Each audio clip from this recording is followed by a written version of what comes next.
આજે ધોરાજી તાલુકા ધોરાજી શહેરના ખેડૂતો માવઠાને કારણે ખેડૂતોને જે નુકસાની ગઈ છે એનું તાત્કાલિક ધોરણે સરકાર સર્વે કર્યા વગર રાહત આપે,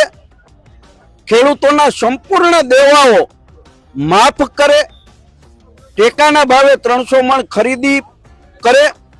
અને પાક વીમા યોજના ફરીથી ચાલુ કરે એ માંગણી સાથે ધરણા ઉપર ઉતર્યા છે। ધરણાના કાર્યક્રમ બાદ ડેપ્યુટી કલેક્ટર શ્રીને આવેદન પત્ર આપી અમારી માંગણી છે એ સરકાર સુધી પહોંચે, અન્યથા ખેડૂતો તાકાતથી આક્રમકતાથી આંદોલનના રાહ ઉપર ઉતરશે। જે રીતે કમોસમી વરસાદથી ગુજરાતના તમામ ખેડૂતો બરબાદ થઈ ગયા છે, મોઢે આવેલો કોરિયો છીનવાઈ ગયો છે,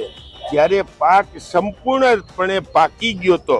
ખેડૂતોની આખા વર્ષની કાળી મજૂરી હોય, આખું કુટુંબ કામ કરતું હોય અને મોંઘા બિયારણ ને મોંઘી દવાઓ છાટી છાટીને જે માલ પેદા કર્યો હોય, 22 વર્ષનો જુવાન જો દીકરો થાય અને કુદરતી આફત આવે ને એ વયો જાય, એવી રીતે ખેડૂતના મોઢામાં આવેલો કોરિયો છીનવાઈ ગયો છે। ત્યારે સરકારશ્રીને વિનંતી સાથે માગણી સાથે કહેવામાં આવે છે કે તાત્કાલિક ધોરણે સર્વેના નાટકો બંધ કરીને ખેડૂતોનું સંપૂર્ણ ધિરાણ માફ કરવું જોઈએ,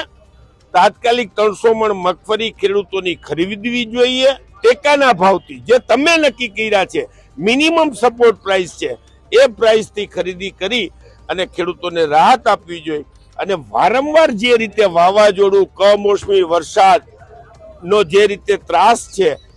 એ જોતા ખેડૂતો માટે પાક વીમા યોજના લાગુ કરવી જોઈએ, આટલી માંગણી છે।